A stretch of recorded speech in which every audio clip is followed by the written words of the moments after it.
Mr. Speaker.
Good afternoon, everyone.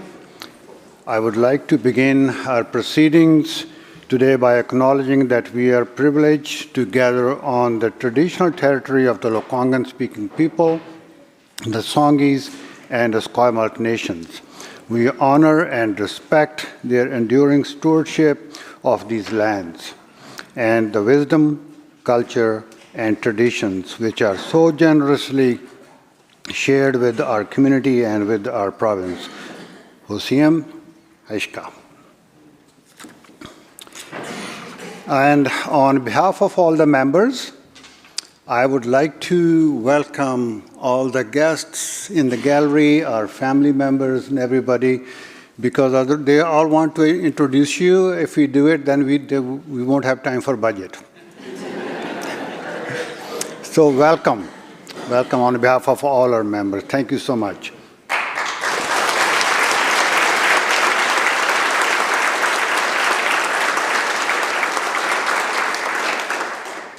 Madam Clerk.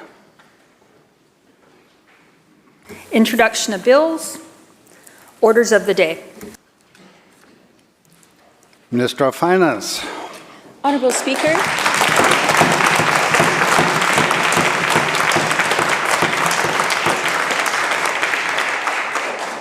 Honorable Speaker, I move that this House, at its next sitting, resolve itself for this session into a committee to consider the supply to be granted to His Majesty.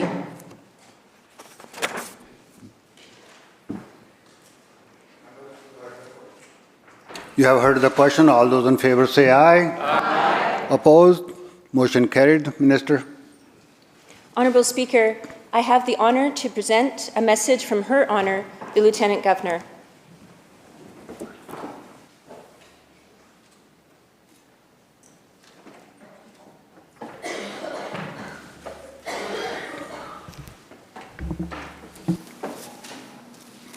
Her Honor, the Lieutenant Governor presents the estimate fiscal, what I'm reading?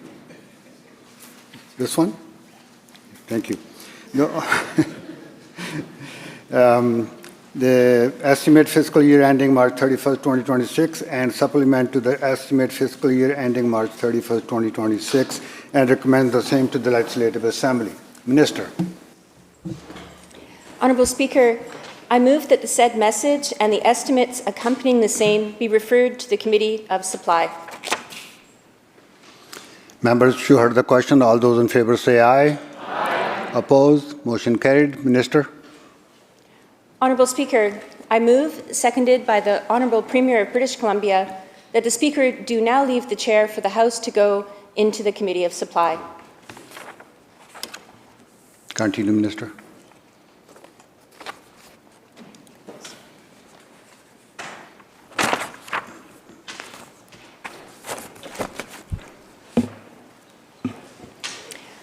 I would like to begin by acknowledging the Lekwungen peoples, the Songhees and Esquimalt First Nations, upon whose territories we are gathered. It is an honour to present Budget 2024. Mr. Speaker, we are introducing this budget during the most consequential time in BC in generations, a time that few of us could have imagined just a few short months ago. These unjustified tariffs could put tens of thousands of British Columbians out of work, significantly impact our province's finances, and cause economic harm to people and businesses on both sides of the border. While our economy is built to withstand this threat better than most provinces, the impact may still be severe. Budget 2025 is about standing strong for British Columbia and making sure public services are there when we need them. Now is the time to focus on what really matters to our communities and the people of our province. It is time to protect the essentials and prepare for what comes next. Mr. Speaker, no matter what challenges we're facing, one thing will always remain true. We will never back down from our commitment to the people of British Columbia.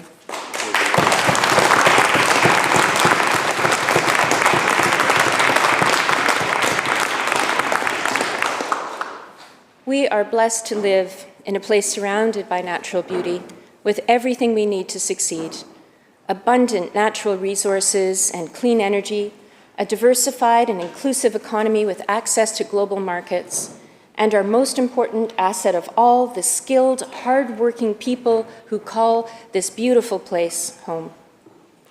Like everyone here today, I love this province, its people, and its places.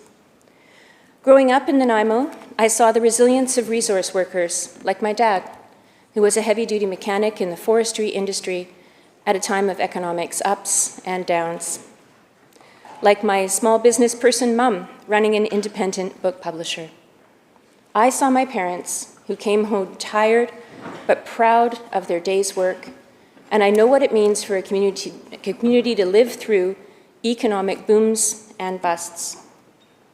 As a young woman, I went off to university to study in Montreal, but ultimately there was nowhere I could imagine raising my family rather than right here in British Columbia.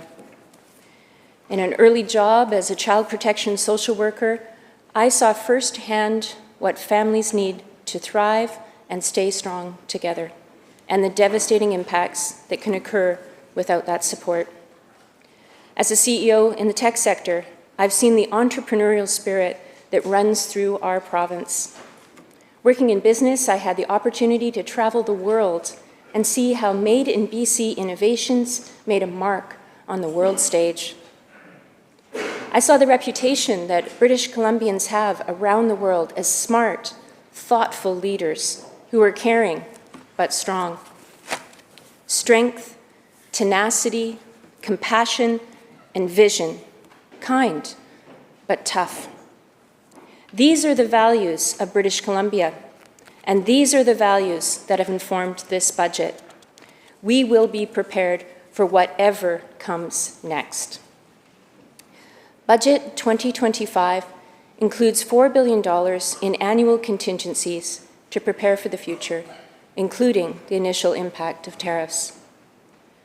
We will manage our finances carefully so we continue to work to improve healthcare, education, and other core services without adding fees or hiking costs.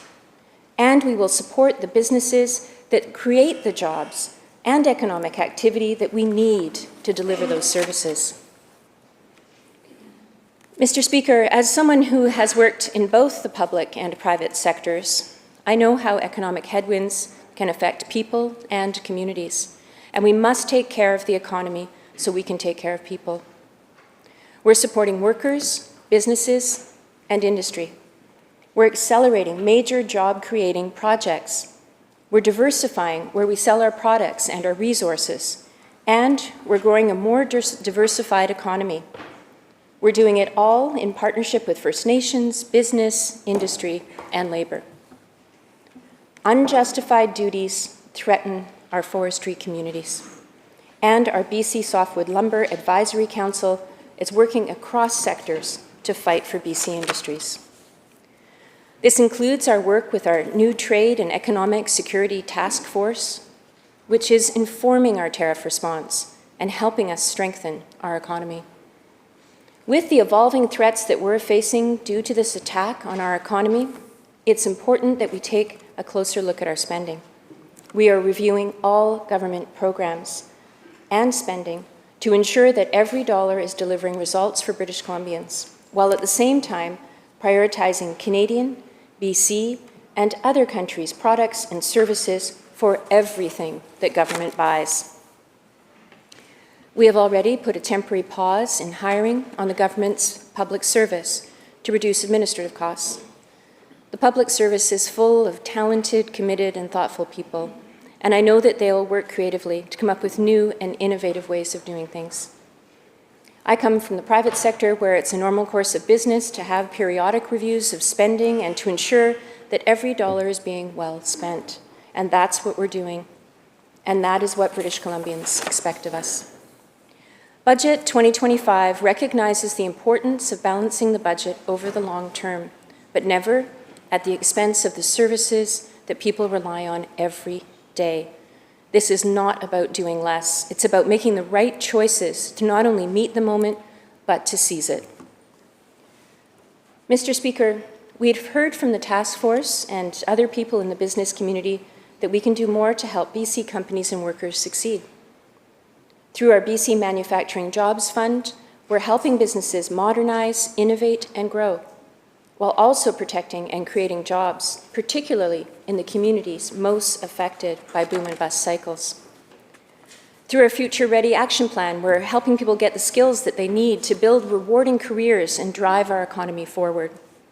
And through our Integrated Marketplace Initiative, we're connecting promising BC tech companies with industry-leading partners to prove out their products and their services in real-world environments. Budget 2025 continues this good work with a $30 million boost to this program.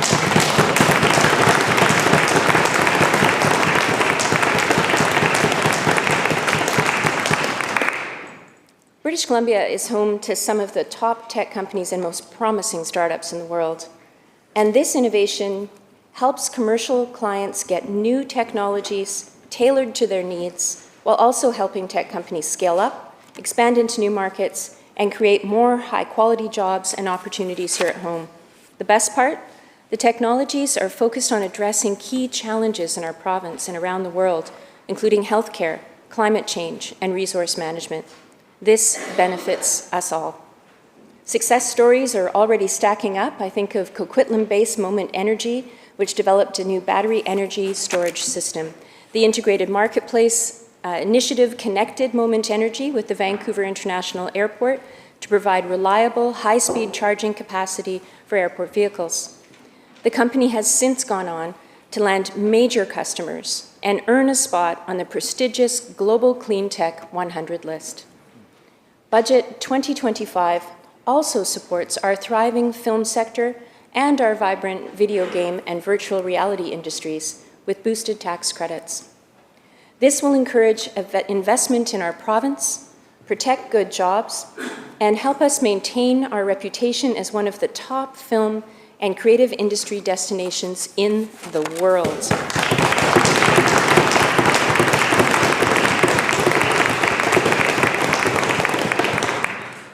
I don't know if you remember how exciting it was the first time you recognized Vancouver or Langley or the interior as a backdrop to your favorite movie or series.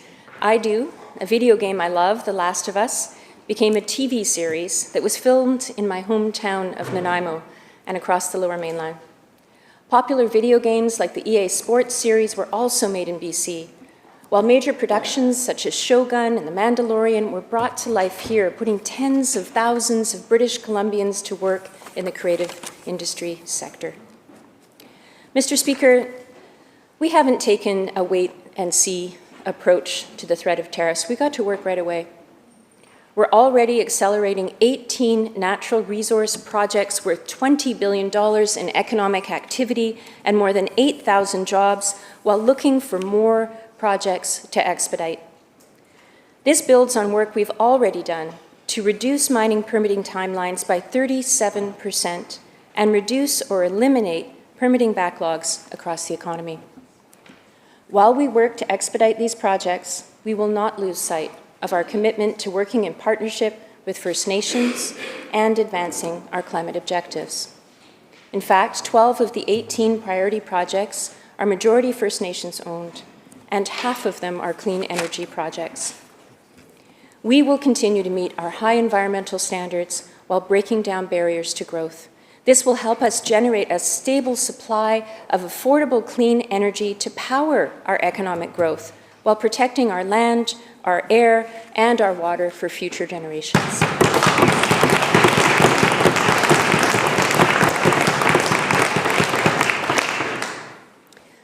Mr. Speaker, it is clear that we have what the world needs: cutting-edge technological innovations, critical minerals needed for the clean energy future, and some of the lowest carbon products on the planet.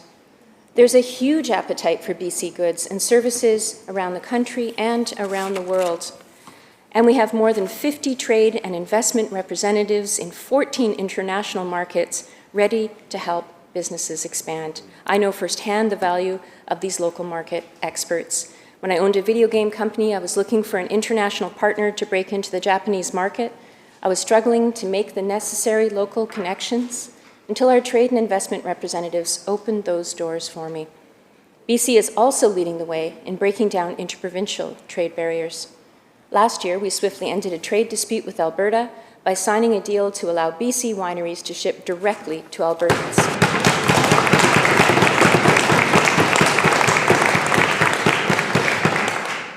Mr. Speaker, as we further diversify our economy, we need to ensure that our products can get to new markets efficiently. And with our proximity to Asia, BC has some of the most unique shipping advantages in the world. And every day, more than $800 million worth of cargo moves through our world-class ports. We need to support our robust trade with growing markets with updated, reliable infrastructure.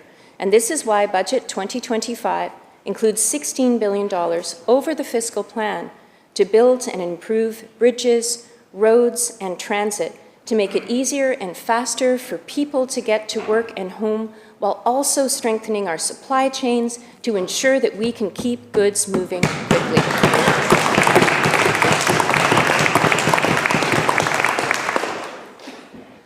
Mr. Speaker, a growing economy is not only about creating good jobs.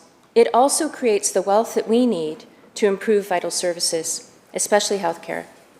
Here in BC, communities are growing, people are getting older, and many doctors and nurses are retiring. Our government is confronting these challenges head-on. We've added more family doctors and tripled the number of nurse practitioners. We've made it possible for people to get care from a pharmacist for minor illnesses, and we're getting more internationally trained medical professionals off of the sidelines and into our hospitals caring for patients.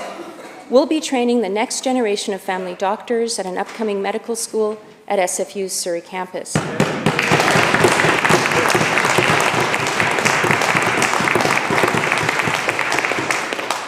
Budget 2025 builds on this work with an additional $4.2 billion over 3 years to continue growing capacity across our healthcare system.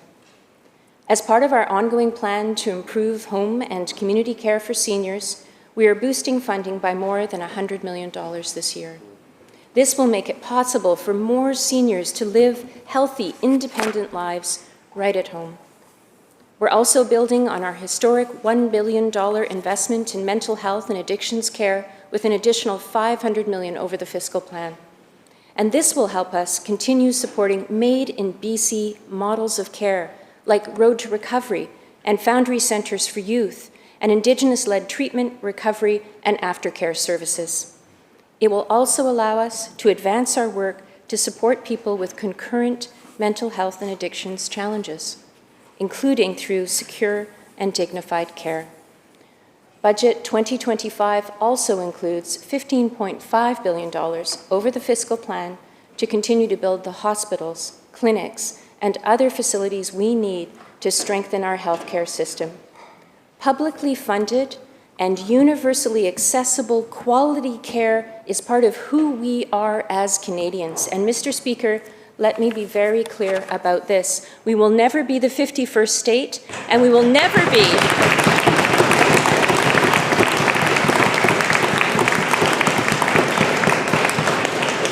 and we are never going to be a place where people have to pull out their credit card to pay for health care.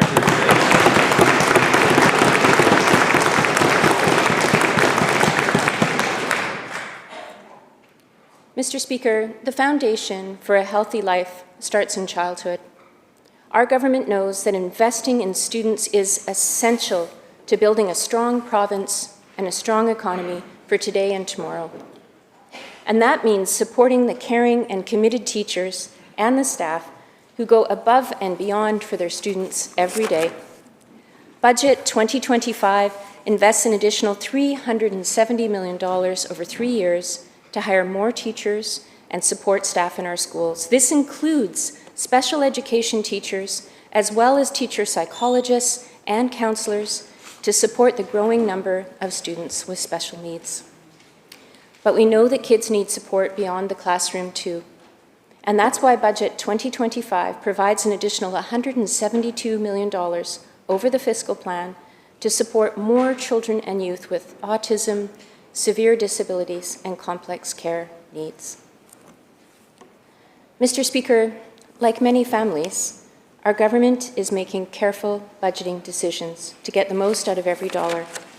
Our capital plan includes $4.6 billion over the next 3 years to build, renovate, and seismically upgrade schools and playgrounds throughout our province. This includes additions that can be built twice as quickly as traditional projects at a fraction of the cost. In just the past 2 months, we've opened additions at 4 schools, adding more than 1,000 new student spaces in growing communities throughout BC.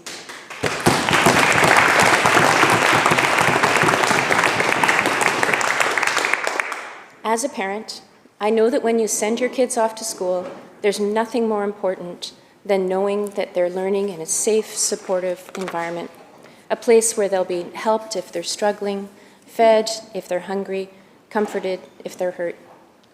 And now, more than ever, in a world that feels uncertain even to us as adults, we must ensure our kids always feel supported at school and give them the best start in life. Mr. Speaker, one of the biggest challenges facing British Columbians continues to be finding a decent home they can afford. It's a big challenge for employers too. If people can't afford to live here, companies can't attract the talent that they need to grow. Any recruiter will tell you we can't afford to lose out on the best and the brightest. And this is why our government is taking action with the province's most ambitious housing plan ever. We're speeding up the delivery of new homes. We're helping more people achieve the dream of home ownership. And we're protecting renters and helping those who need it most. And we're cracking down on speculation.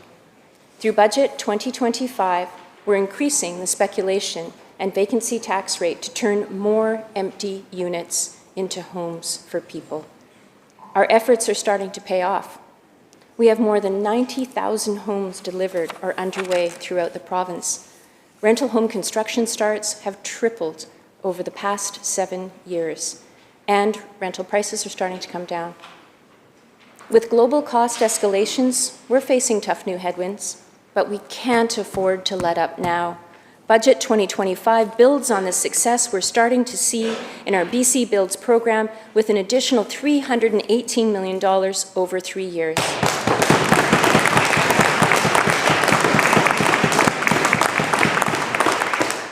This will help build thousands of rental homes for middle-income people, such as nurses and teachers and construction workers.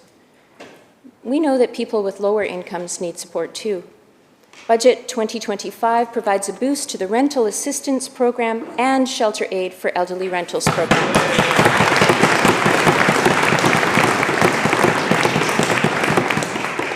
For both programs, we're expanding access and increasing the monthly supplement. We expect these changes to double the number of families that benefit from rental assistance and help a total of 25,000 seniors pay their rent. On average, the monthly supplement for seniors will increase by 30%. Mr. Speaker, nowhere is the impact of the housing crisis more apparent or devastating than on our streets. Far too many people are living outside in encampments. Our government has been working with municipalities to help more people come indoors and access support services to get their lives back on track. Budget 2025 commits an additional $90 million to continue this important work so that no one's left behind. Mr. Speaker, housing is often the biggest expense for families, but certainly not the only one.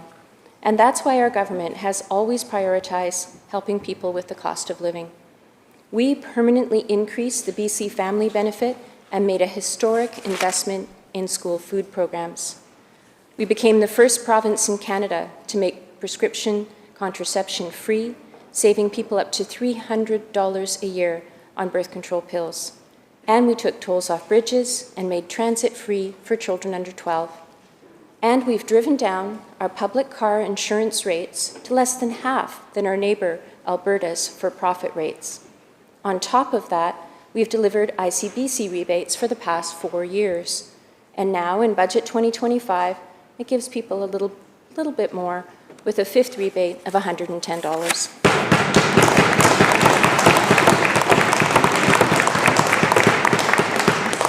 We are also maintaining the basic car insurance rates through to 2026, marking 6 years in a row with no increases to help keep rates affordable for British Columbians. Mr. Speaker, everyone deserves to live and work in a safe community. And that's why we're keeping repeat offenders off the street with more officers and stronger enforcement, and we're going after the gangs and the guns and the toxic drugs that are hurting our loved ones and communities. Budget 2025 dedicates $235 million over 3 years to continue improving community safety throughout the province. We are also continuing to invest in our Repeat Violent Offender Intervention Initiative and our Special Investigation and Targeted Enforcement Program. These programs bring together police, prosecutors, and probation officers to provide a coordinated response to repeat violent offenders. Mr. Speaker, small businesses are the anchor of our communities and the heart. But small businesses today are facing big challenges, including being hit with theft and vandalism far too often. Through Budget 2025, we are launching a new community safety and targeted enforcement program. This will help police crack down on shoplifting, robbery, and other property crimes by providing them with enhanced resources. We are also providing funding for the Police Academy at the Justice Institute of British Columbia to expand training and capacity and produce more police officers every year. Together, we're creating safer communities throughout the province. Mr. Speaker, in difficult times, our shared values can show us the way forward. Shared values like reconciliation with Indigenous peoples. This remains a foundational priority for our government. It's woven into everything we do. And we are continuing our nation-leading work to implement the Declaration on the Rights of Indigenous Peoples Act. We are partnering with First Nations on economic projects that create prosperity for all, and we are supporting social and cultural well-being. In Budget 2025, it advances this work with $45 million over 3 years in new stable funding for the First Peoples Cultural Council.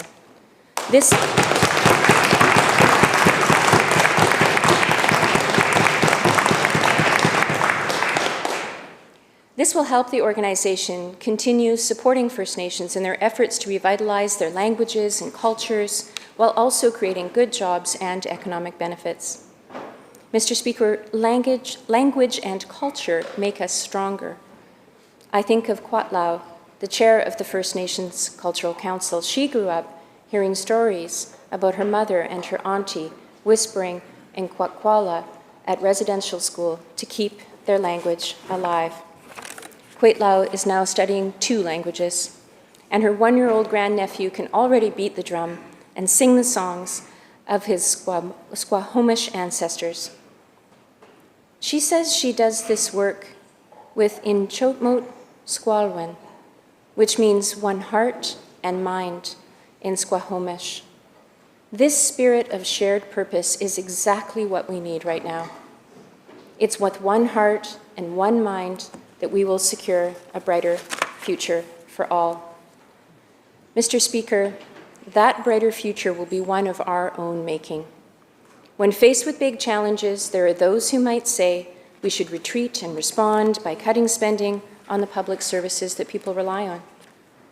But we know that this would only weaken the services we all need and drive up costs for people when they can least afford it. These challenging and uncertain times invite us to reflect on what matters most. Having a stable, secure job that pays the bills and allows you to save for a rainy day. Being healthy and able to get the health care you need when and where you need it so you can continue to enjoy your favorite activities. Having happy kids, nieces, and nephews who are learning and growing every day, and living in a safe community with great amenities where everyone feels at home. There is so much happening in the world right now that is beyond our control. But what is within our control is how we take care of people, how we make our communities safer, stronger, and healthier, how we build a world-class education system to prepare our kids for a fast-changing workforce, and how we build more resilient, diversified economy that works for everyone. These are the things that this budget commits to. We are going to get through this storm together. We will build a better BC no matter who occupies the White House, a province that is as kind and compassionate as we've always been, with an economy that's more resilient and more prosperous than ever before. Mr. Speaker, with the chaos and the confusion that is coming from south of the border, none of us knows with certainty what the future holds. But this we do know. We will meet the future together, and this government will support British Columbians every step of the way. Thank you.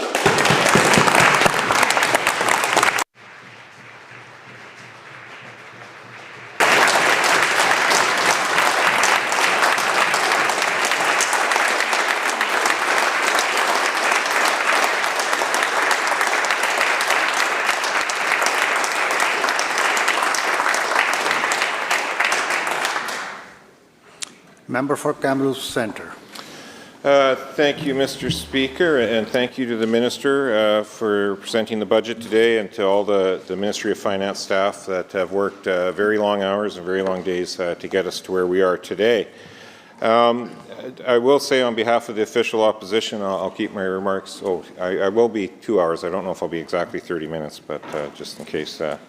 I won't be 2 hours today, just for everyone at home. But, you know, I would have thought that after canvassing yesterday in question period around all the communication staff that were hired by the Minister of Finance over the last few days after the hiring freeze was announced, that she would have had in her speaking notes one really important part on this budget that was missed. So for the viewers at home, an $11 billion deficit. That was missed out of the Minister's budget speech. So I thought it was important that maybe we get that out of the way right off the front.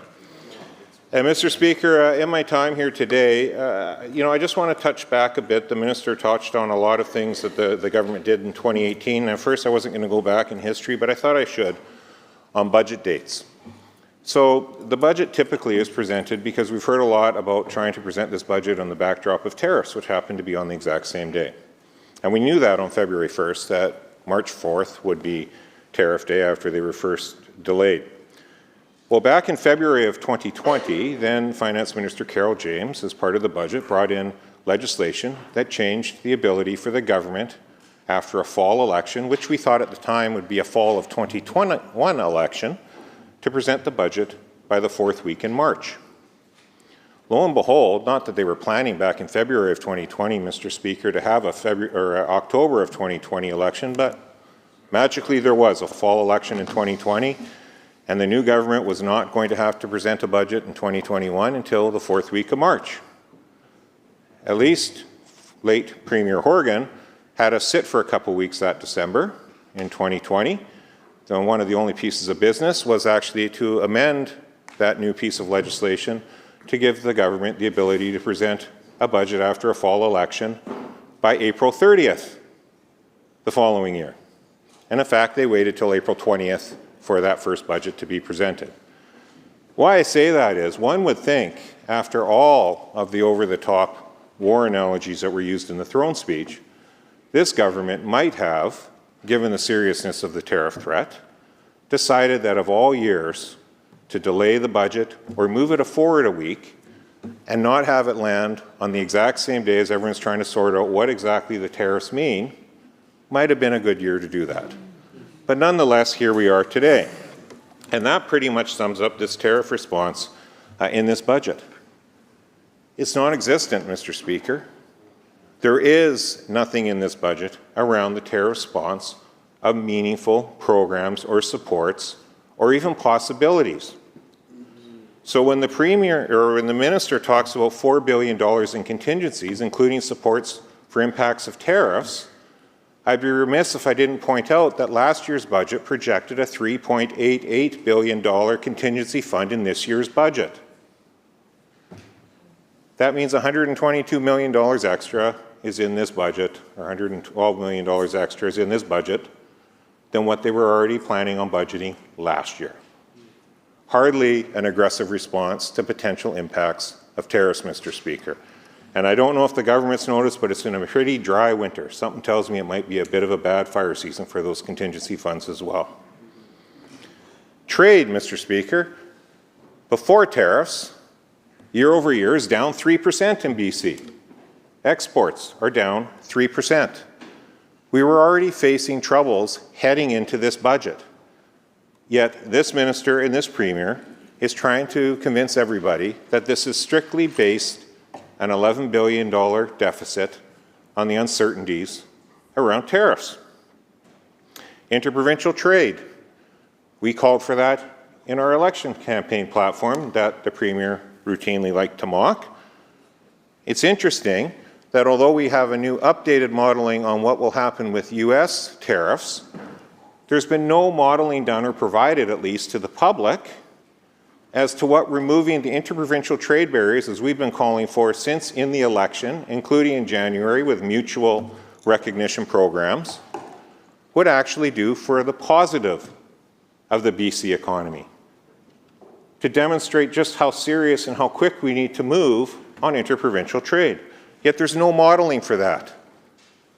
There's only modeling about the potential negative impacts of tariffs to the United States. But we know that interprovincial trade is a 23% tariff equivalent to British Columbia. We know that New Brunswick today actually removed barriers immediately on things like alcohol moving between provinces. Nova Scotia had tax relief in their budget introduced last week, even in the face of tariffs. Promised tax relief for business and for residents. Yet this government, despite the fact they made campaign promises, has not followed through on any of their campaign promises in this budget.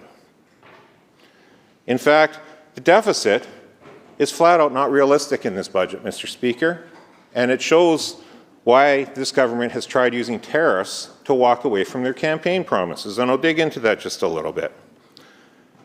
In last year's budget, this government was forecasting 2.3% growth for this fiscal year and an $8 billion deficit.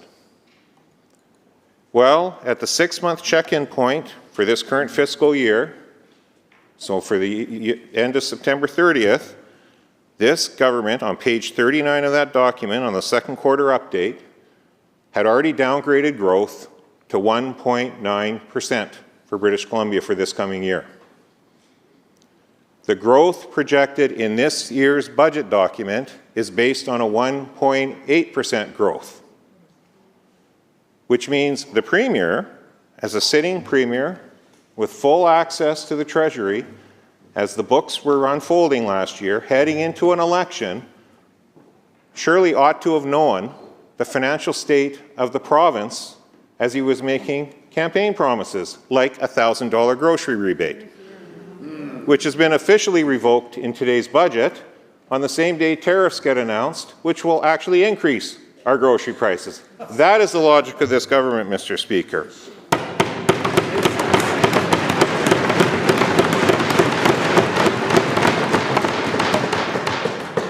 The plain facts is that this budget has actually been modeled on what numbers they were showing as of September 30th in their second quarter report. Yet somehow they're still blaming tariffs. The U.S. election hadn't even happened yet. And the Minister of Finance would know, because the Minister of Finance was openly campaigning for the current president's other candidate against him at that time. You know, we hear this minister talk about sharpening the pencil repeatedly. Sharpening the pencil. So let's look at that. The full-time equivalents, last year in the budget, they said they wouldn't hire any more than 500 people more. Yet, in that same second quarter update, they said, oh, good news, we haven't hired any more than we did at the end of the first quarter. Problem is, that was 2,000 people, not 500.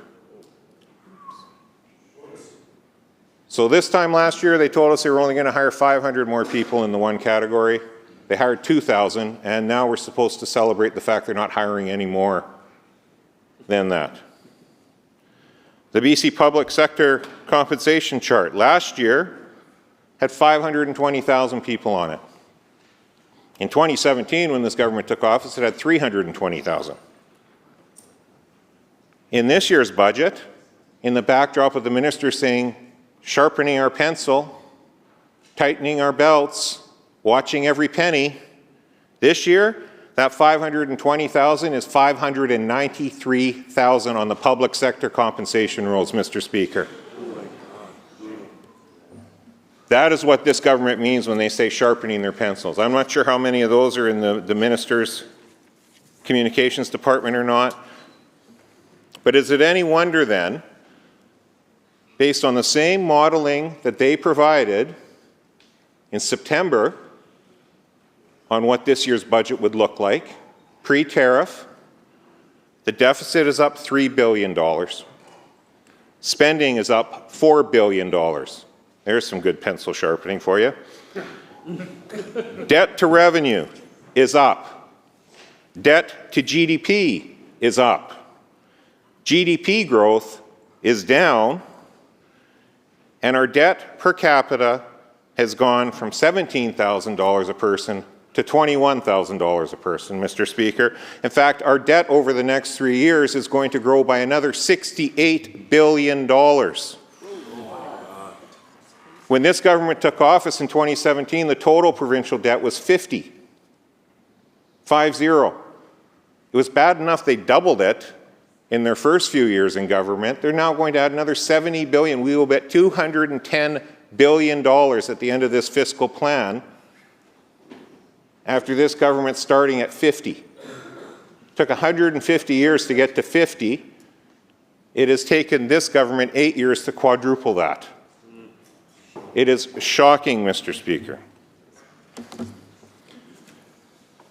Let's look at housing for a minute, because again, results do matter.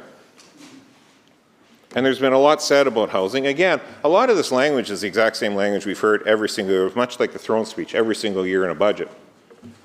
The problem is most of these programs are existing programs. And when you read the language very carefully in the speech or in the document, it's continue or have keep on with. It's that type of language. It's not new. It's not expanded. And for the few programs that have a few extra dollars to it, the way this government runs programs, no doubt they do, because everything winds up over budget. Doesn't mean they're actually adding any more capacity to the programs. It just means they need more money to underdeliver once again. So on housing, we heard the minister talk on $90 million continuing on for homelessness. Of course we support that. But it's a continuation. It's not new money. It's because the other program is coming to an end, which was funded at about the same rate. And you know why they need to continue that on, Mr. Speaker? Because if you look at the project's over $50 million descriptions, and you look at almost every single BC housing project listed, they're all running significantly behind schedule. There is no homes to put people in. No wonder they need a homeless program to continue on for another 3 years, Mr. Speaker. These are the results that we've been getting from this government year over year over year. Housing values down 8.3% of the value of building permits. Number of permits down 12.8%. Multifamily down 7.2%. Now these are all numbers in this year's budget, Mr. Speaker. I'm not inventing these numbers. These are the government's own numbers. You wouldn't know it from the speech we just heard. But that's the government's performance on housing, based on their own black and white document. In fact, it's interesting because in 2025, with 5.5 million residents, the government keeps patting themselves on the back that we will have 46,000 new home starts. Well, in 2017, when they took office, with a population of 4.8 million people in BC, there was 44,000 new home starts. So I would suggest to the government that if they think an extra 2,000 homes per year, when you're adding, what, about 100,000 people a year, isn't exactly tackling the housing problem that the government makes you want to think they're doing.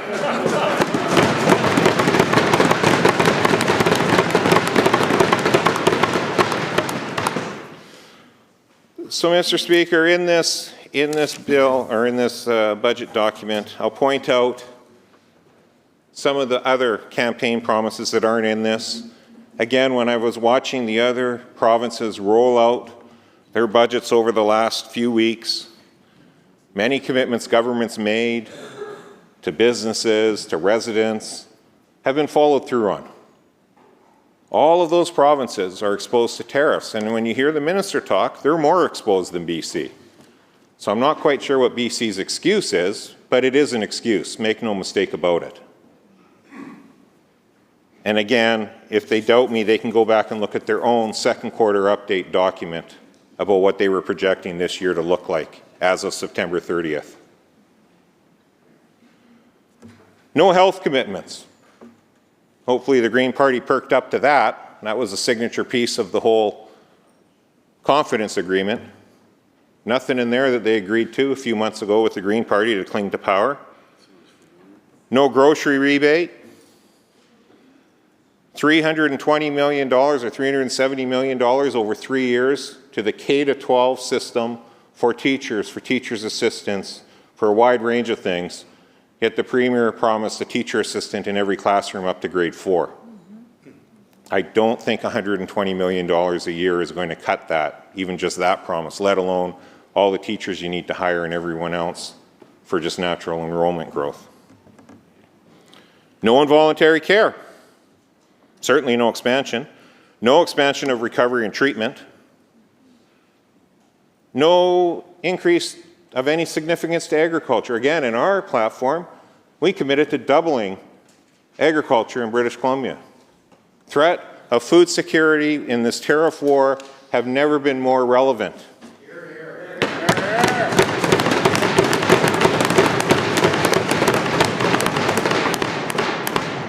Nothing in this budget to deal with that of any consequence. In fact, this government is projecting, you're not, like some of these numbers in this booklet are just incredible. 7,000 job losses in the agricultural sector is projected in this year's budget document. Does that sound like a government trying to grow agriculture in BC? That does not sound like a government serious about agriculture to me. That sounds like a government managing a decline and not prepared to do anything about it. But you know, the Ministry of Environment, they see just under $1 million bump to their budget this year. Again, backdrop of an agreement to cling to power with the Green Party. Just under $1 million for Ministry of Environment increase. Well, Ministry of Environment, 50% of their budget is for staff. They've confirmed that to me in previous years' estimates. $1 million isn't even going to cover the increased costs of staff even before the new agreement for labour. The interesting thing is, though, and we heard yesterday from the Finance Minister, that political staff are considered core to this government and protected by the hiring freeze. Those will continue. And boy, do they ever, because although the Ministry of Environment as a whole ministry has less than $1 million increase, the Premier's office actually has $1 million increase in it. Come on. Talk about priorities of sharpening your pencil, Mr. Speaker. 7,000 job losses in the agricultural sector, a cut to the Ministry of Environment, and an increase to the Premier's office budget. It's disgusting. So, Mr. Speaker, this government likes to take credit and go on and on and on about the economy doing so well in BC. And again, I ask them, if it's doing so well, why are we running record deficits year after year after year? If it's doing so well, why do we actually not have a clear path to a balanced budget? In fact, the deficits stay high for the next 3 years. No clear path there whatsoever, no chipping away at it. It just keeps going up. In fact, once again, in their own budget documents, they make a very clear statement that our economic growth has mainly been tied to population growth and immigration. Not because any magical thing this government's been doing, because of population growth through immigration. And one of the key risks is that our population is supposed to decrease. It's projected to decrease next year and this year. So the cash cow of immigration that's kept this government even remotely close to having an economy functioning, not in balanced budget territory by any means, but at least functioning, is disappearing in front of our eyes. Vast majority, once again, 5 straight quarters in their own budget document, out migration primarily to Alberta, in the tens of thousands of people. That trend seems to be more than just a blip after 5 straight quarters, one could argue. And it was masked on those previous quarters because our immigration number overall was still going up, but no more. Because of the change in the PR rules and students, it's on full display in this year's budget. Pretty sure that has nothing to do with tariffs, Mr. Speaker. That has to do with a government who has squandered opportunity after opportunity after opportunity to seize the moment, to tear down internal trade barriers, to actually have a robust economy in BC going. They're running a record deficit, and they're doing nothing meaningful to try to get rid of internal trade barriers that would kickstart our economy. Why is that not being done with or without tariffs? It makes absolutely no sense whatsoever. So, Mr. Speaker, I'll just close with this. There is no targets in this budget. There is no tangible jobs plan. There is no tangible housing plan with anything new that we haven't heard year over year over year. There's no clear direction on what this government is trying to do with trade expansion, what goods and what countries they're trying to actively target for that expansion. We have no line of sight to that. We have no line of sight of what interprovincial trade being removed would truly look like and what would be the most key sectors to do it in right away. Nova Scotia has signed off on it. We've introduced through our leader a private members bill today, modeled on what Nova Scotia did as well. Could be done very quick. Look how fast the Premier changed his mind on trying to put a carbon tax on dirty coal coming through BC after we brought it up. Or how fast the government started to move despite having a crack team of cabinet ministers sitting together trying to figure out how to deal with tariff issues, having our rookie MLA from Prince George Mackenzie, after asking for months for relief on biodiesel, has to introduce a private members bill that gets actioned a day or two later.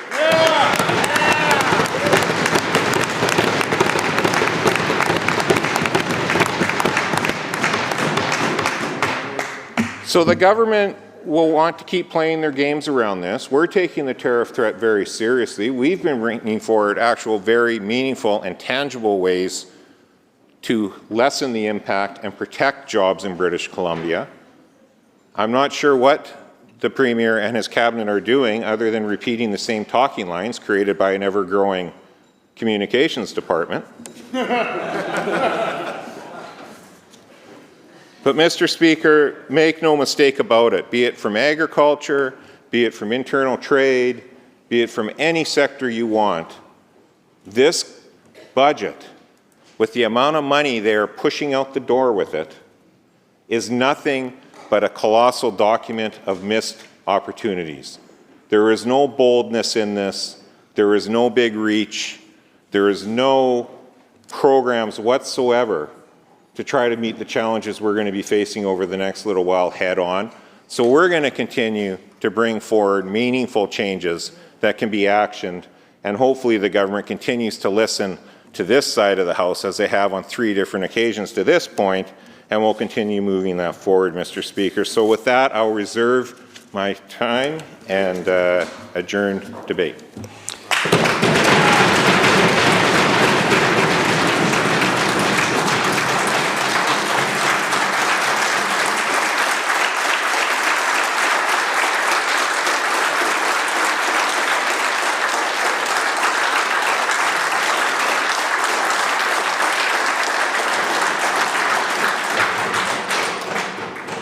Members, you heard the question to adjourn the debate. All those in favor say aye. Aye. Opposed? Motion carried. Minister of Finance. Honourable Speaker, I have the honour to present a message from Her Honour the Lieutenant Governor.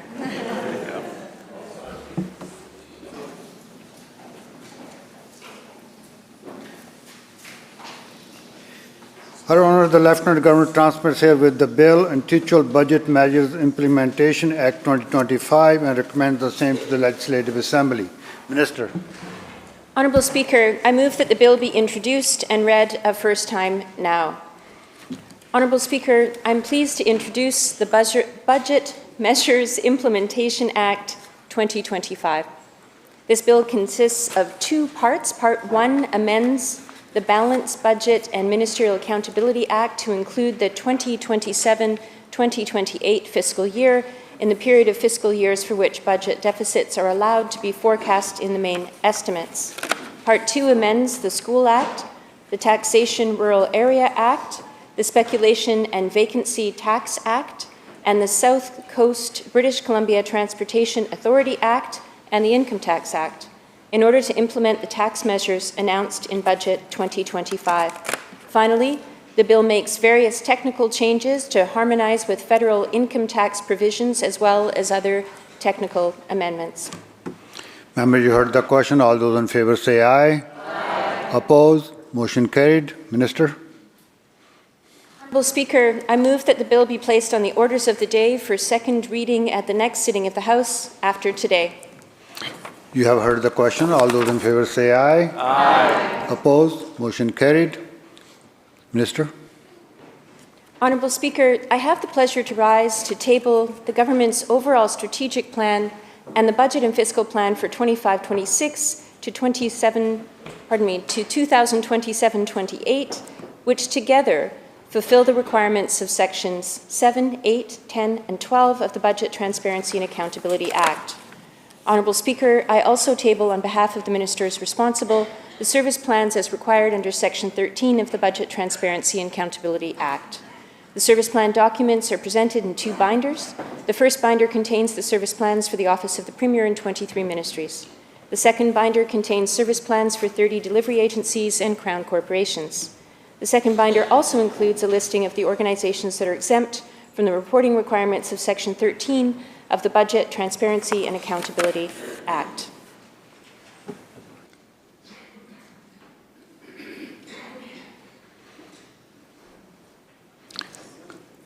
Government House Leader. Thank you, Honourable Speaker. I move the House to now adjourn. Members, you heard the question. All those in favor say aye. Aye. Opposed? Motion carried. This House stands adjourned until 1:30 p.m. tomorrow.